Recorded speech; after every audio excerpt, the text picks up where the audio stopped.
everyone, and welcome back to Bedtime Story. Tonight we will be reading The Phantom of the Opera, Chapter 7. Once again, please excuse the daylight outside. It is 8 o'clock and somehow still sunny. Summer, hello. Chapter 7. The Fatal Performance. On the Saturday morning, on reaching their office, the joint managers found a letter from O.G. worded in these terms. My dear managers, so it is to be war between us? If you still care for peace, here is my ultimatum. It consists of the care of the 4 following conditions. 1. You must give me back my private box, and I shall expect to have it at my free disposal from this day forward. 2. The part of Margarita shall be sung tonight by Christine Daae. Never mind about Carlotta. She will be ill. 3. I absolutely insist upon the good and loyal services of Madame Giry, my box-keeper, whom you will reinstate in her functions forthwith. 4. Let me know by a letter handed to Madame Giry, who will see that it reaches me, that you accept, as did your predecessors, the terms of the lease relating to my monthly allowance. I will inform you later how you are to pay it to me. If you refuse, you will give Faust tonight, in a house with a curse upon it. Take my advice, and be warned in time. O.G. Look here, I'm sick of him, dead sick of him, shouted Richard, bringing his fists down on his office table. Just then, Mercier, the acting manager, entered. Lachenal would like to see one of you gentlemen, he said. He says that his business is urgent. The chap seems quite upset. Who is Lachenal? Asked Richard. He's your stud groom. What do you mean, my stud groom? Yes, sir, explained Mercier. There are several grooms at the opera, and Monsieur Lachenal is head of them. And what does this groom do? He has the chief management of the stable. What stable? Why, yours, sir, the stable of the opera. Is there a stable at the opera? Upon my word, I didn't know. Where is it? In the cellars on the rotunda side. It's a very important department. We have 12 horses. 12 horses? And what for, in heaven's name? Why, we want trained horses for the processions in the Juive, the Prophète, and so on. Horses used to the boards. It is groom's business to teach them. Monsieur Lachenal is very clever at it. He used to manage Franconi's stables. Very well, but what does he want? I don't know. I never saw him in such a state. He can come in.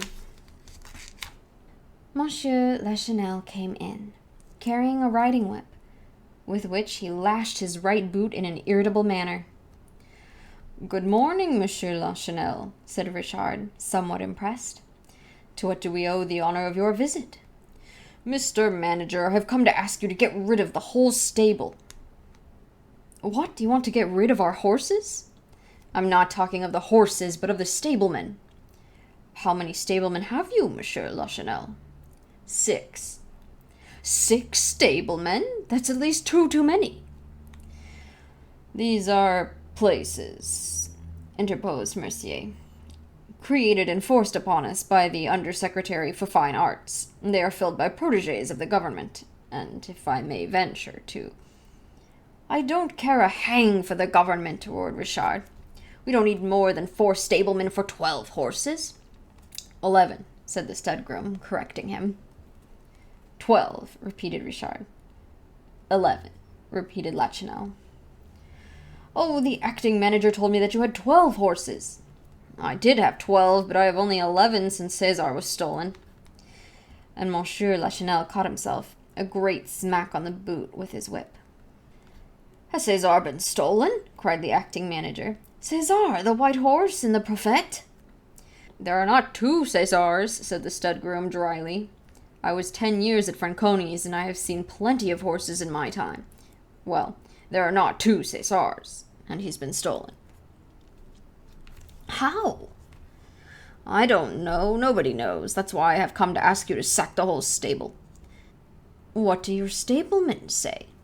All sorts of nonsense. Some of them accuse the supers. Others pretend that it's the acting manager's doorkeeper. My doorkeeper? I'll answer for him as I would for myself, protested Mercier. But, after all, Monsieur Lachenel, cried Richard, you must have some idea. Yes, I have, Monsieur Lachenel declared. I have an idea, and I'll tell you what it is. There's no doubt about it in my mind. He walked up to the two managers and whispered, It's the ghost that did the trick. Richard gave a jump. What, you two? You two? How do you mean, I too? Isn't it natural after what I saw? What did you see? I saw, as clearly as I now see you, a black shadow riding a white horse that was as like César as one pea is to another. And didn't you run after them? I did, and I shouted, but they were too fast for me and disappeared in the darkness of the underground gallery. Monsieur Richard rose. That will do, Monsieur Lachenel. You can go. We will lodge a complaint against the ghost. And sack my stable? Oh, of course. Good morning. Monsieur Lachenel bowed and withdrew. Richard foamed at the mouth. Settle that idiot's account at once, please. He is a friend of the government's representative, Mercier ventured to say.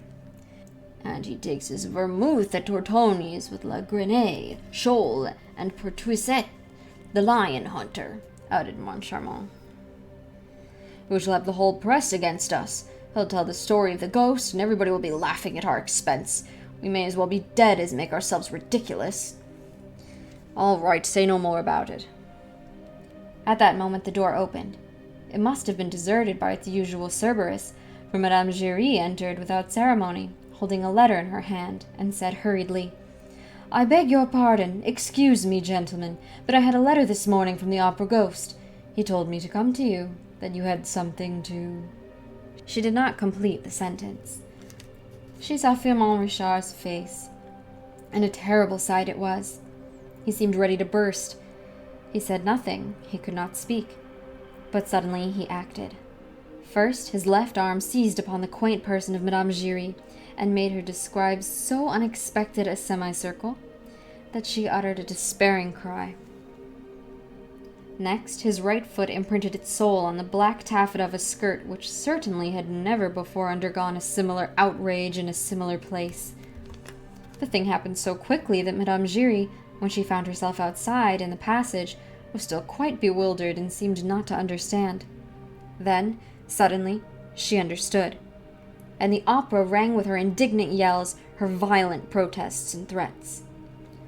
About the same time, Carlotta, who had a small house of her own in the Rue du Faubourg Saint-Honoré, rang for her maid, who brought her letters to her in bed.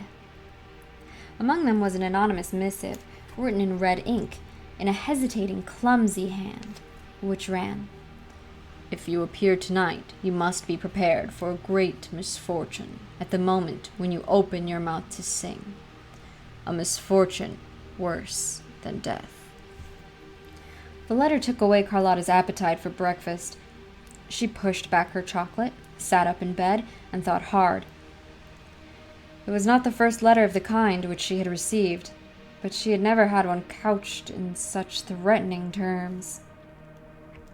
She thought herself, at that time, the victim of 1,000 jealous attempts, and went about saying that she had a secret enemy who had sworn to ruin her.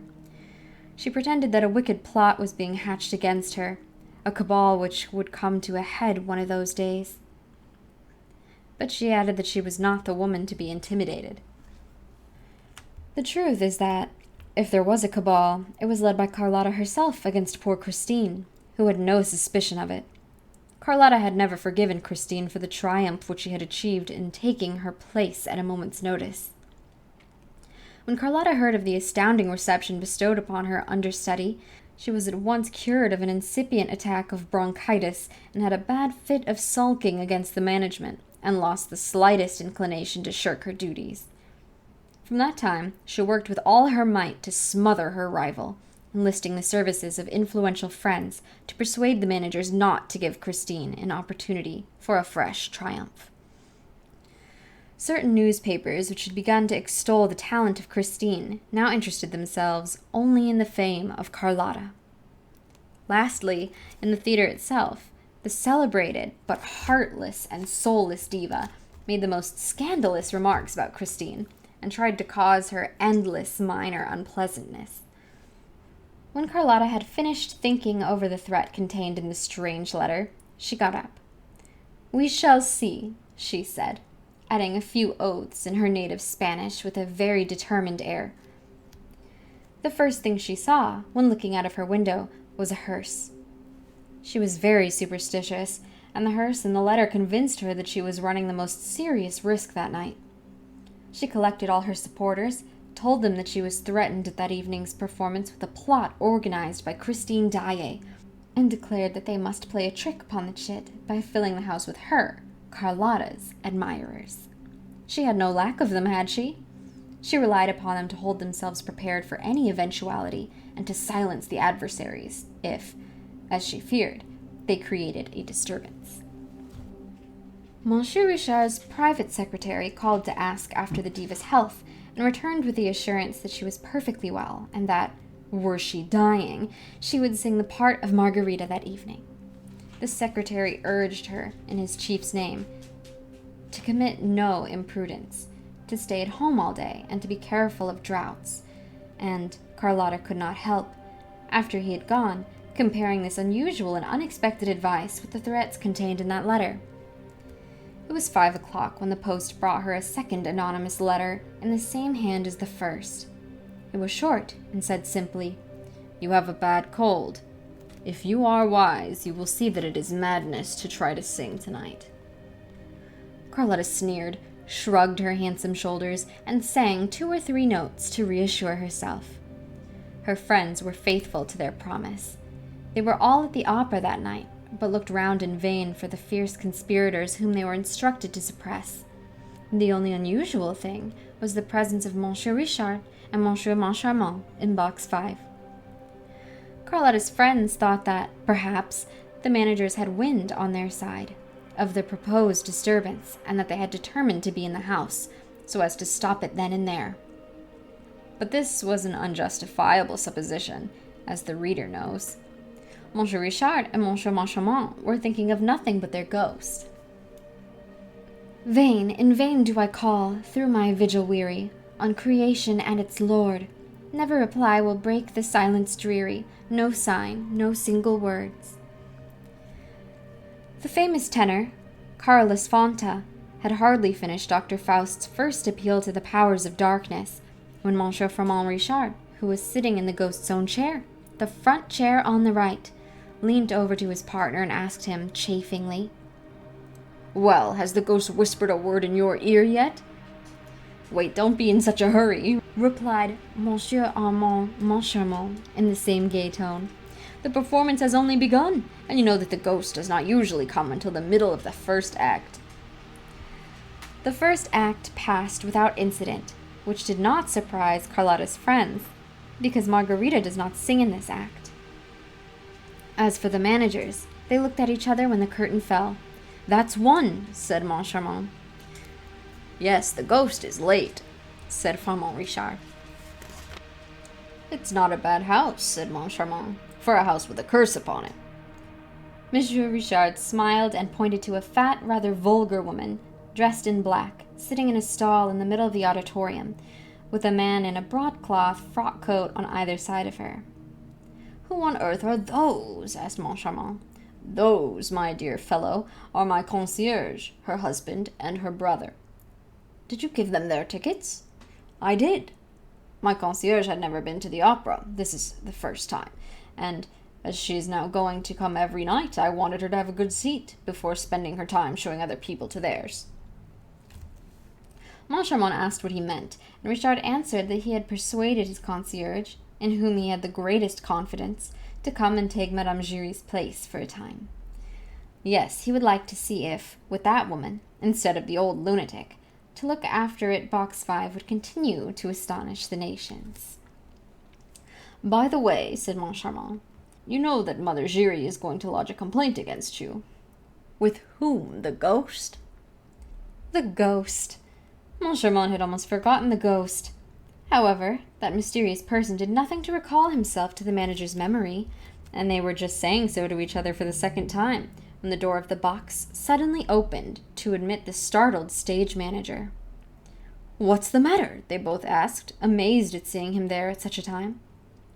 "It seems there's a plot got up by Christine Daae's friends against Carlotta. Carlotta's furious." "What on earth?" said Richard, knitting his brows. But the curtain rose on the kermesse scene, and Richard made a sign to the stage manager to go away. When the two were alone again, Moncharmin leant over to Richard. "Then Daae has friends?" he asked. "Yes, she has." "Whom?" Richard glanced across at a box on the grand tier containing no one but two men. "The Comte de Charny?" "Yes, he spoke to me on her behalf with such warmth that, if I had not known him to be Sorelli's friend—" "Really?" "Really," said Moncharmin. "And who is that pale young man beside him?" "That's his brother, the Viscount." "He ought to be in his bed. He looks ill." The stage rang with gay song. "Red or white liquor, coarse or fine, what can it matter, so we have wine." Students, citizens, soldiers, girls, and matrons whirled light-heartedly outside the inn, with the figure of Bacchus for a sign. Sibyl made her entrance. Christine Daae looked charming in her boy's clothes, and Carlotta's partisans expected to hear her greeted with an ovation which would have enlightened them as to the intentions of her friends. But nothing happened. On the other hand, when Margarita crossed the stage and sang the only two lines allotted her in this second act, "Not my lord, not a lady am I, nor yet a beauty, and do not need an arm to help me on my way," Carlotta was received with enthusiastic applause. It was so unexpected and so uncalled for that those who knew nothing about the rumors looked at one another and asked what was happening. And this act also finished without incident. Then everybody said, "Of course it will be during the next act." Some, who seemed better informed than the rest, declared that the row would begin with the ballad of the King of Toul, and rushed to the subscribers' entrance to warn Carlotta. The managers left the box during the entr'acte to find out more about the plot of which the stage manager had spoken, but they soon returned to their seats, shrugging their shoulders and treating the whole affair as silly. The first thing they saw, on entering, was a box of English sweets on the little shelf of the ledge. Who had put it there? They asked the box keepers, but none of them knew. Then they went back to the shelf and, next to the box of sweets, found an opera glass. They looked at each other. They had no inclination to laugh. All that Madame Giry had told them returned to their memory. And besides, they seemed to feel a curious kind of draught around them. They sat down in silence. The scene represented Margarita's garden. "Gentle flowers in the dew, be message from me." As she sang these first two lines, with her bunch of roses and lilac in her hand, Christine, raising her head, saw the Vicomte de Charny in his box, and, from that moment, her voice seemed less sure, less crystal clear than usual. Something seemed to deaden and dull her singing. "What a queer girl she is," said one of Carlotta's friends in the stalls, almost aloud. "The other day she was divine, and tonight she's simply bleating. She has no experience, no training." "Gentle flowers, lie ye there, and tell her from me." The Viscount put his head in his hands and wept. The Count, behind him, gnawed his mustache, viciously shrugged his shoulders, and frowned. For him, usually so cool and correct, to betray his inner feelings like that, by outward signs, the Count must be very angry. He was. He had seen his brother return from a rapid and mysterious journey in an alarming state of health. The explanation that followed was unsatisfactory, and the Count asked Christine Daae for an appointment. She had the audacity to reply that she could not see either him or his brother. "Would she but deign to hear me, and with one smile to cheer me." "The little baggage!" growled the Count, and he wondered what she wanted, what she was hoping for. She was a virtuous girl. She was said to have no friend, no protector of any sort. That angel from the north must be very artful.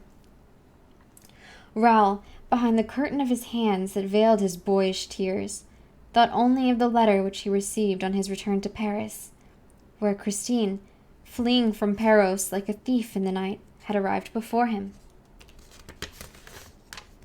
My dear old little playfellow, you must have the courage not to see me again, not to speak to me again. If you love me just a little, do this for me who will never forget you, my dear Raoul. My life depends upon it. Your life depends upon it. Your little Christine. Thunders of applause. Carlotta made her entrance. I wish I could but know who was he that addressed me, if he was noble, or at least what his name is. When Margarita had finished singing the ballad of the King of Thule, she was loudly cheered, and again when she came to the end of the jewel song, ah, the joy past compare, these jewels bright to wear. Thenceforth, certain of herself, certain of her friends in the house, certain of her voice and her success, fearing nothing, Carlotta flung herself into her part without the least modesty of self-restraint. She was no longer Margarita. She was Carmen. She was applauded all the more, and her duet with Faust seemed about to bring her a new success, when suddenly a terrible thing happened. Faust had knelt on one knee. Let me gaze on the form before me, while from yonder aether blue, look how the star of eve, bright and tender, lingers o'er me, to love thy beauty too. And Margarita replied, Oh, how strange, like a spell does the evening bind me, and a deep languid charm I feel without alarm, with its melody enwind me, and all my heart subdue. At that moment, at that identical moment, the terrible thing happened. Carlotta croaked like a toad. Quack! There was consternation on Carlotta's face, and consternation on the faces of all the audience. The two managers in their boxes could not suppress an exclamation of horror. Everyone felt that the thing was not natural, that there was witchcraft behind it. That toad smelt of brimstone. Poor, wretched, despairing, crushed Carlotta. The uproar in the house was indescribable. If the thing had happened to anyone but Carlotta, she would have been hooted. But everyone knew how perfect an instrument her voice was, and there was no display of anger, but only of horror and dismay, the sort of dismay which men would have felt if they had witnessed the catastrophe that broke the arms of the Venus de Milo. And even then they would have seen and understood. But here this toad was incomprehensible. So much so that, after some seconds spent in asking herself if she had really heard that note, that sound, that infernal noise issue from her throat, she tried to persuade herself that it was not so, that she was the victim of an illusion of the ear, and not of treachery on the part of her voice. Meanwhile, in Box 5, Moncharmin and Richard had turned very pale. This extraordinary and inexplicable incident filled them with a dread which was the more awful inasmuch as, for some little time, they had been within the direct influence of the ghost. They had felt his breath. Moncharmin's hair stood on end. Richard wiped the perspiration from his forehead. Yes, the ghost was there, around them, behind them, beside them. They felt his presence without seeing him. They heard his breath, close, close, close to them. They were sure that there were 3 people in the box. They trembled. They thought of running away. They dared not. They dared not make a movement or exchange a word which might have told the ghost that they knew he was there. What was going to happen? This happened. Quack! Their joint exclamation of horror was heard all over the house. They felt that they were smarting under the ghost's attacks. Leaning over the ledge of their box, they stared at Carlotta as though they did not recognize her. That infernal girl with her quack must have given the signal for some catastrophe. Ah, they were waiting for the catastrophe. The ghost had told them it would come. The house had a curse upon it. The 2 managers gasped and panted under the weight of the catastrophe. Richard was heard calling to Carlotta in a smothered voice, "Well, go on." No, Carlotta did not go on. Bravely, heroically, she started afresh on the fatal line at the end of which the toad had appeared. An awful silence succeeded the uproar. Again, Carlotta's voice alone filled the resounding house. I feel without alarm. The audience felt also, but not without alarm. I feel without alarm, quack, with its melody enwind me, quack, and all my hearts of quack. The toad also had started afresh. The house broke into a wild tumult. The two managers collapsed in their chairs and dared not even turn round. They had not the strength. The ghost was chuckling behind their backs. And, at last, they distinctly heard his voice in their right ears.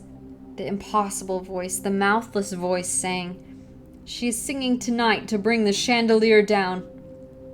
With one accord, they raised their eyes to the ceiling and uttered a terrible cry. The chandelier, the immense mass of the chandelier was slipping down, coming towards them, at the call of that fiendish voice. Released from its hook, it plunged from the ceiling and came smashing into the middle of the stalls, amid 1,000 shouts of terror. A wild rush for the doors followed. The papers of the day state that there were numbers wounded and 1 killed. The chandelier had crashed down upon the head of the wretched woman who had come to the opera for the first time in her life, the woman who Monsieur Richard had appointed to succeed Madame Giry, the ghost's box-keeper, in her functions. She was killed on the spot, and, the next morning, a newspaper appeared with this heading, 200,000 kilos on the head of a concierge. That was her sole epitaph.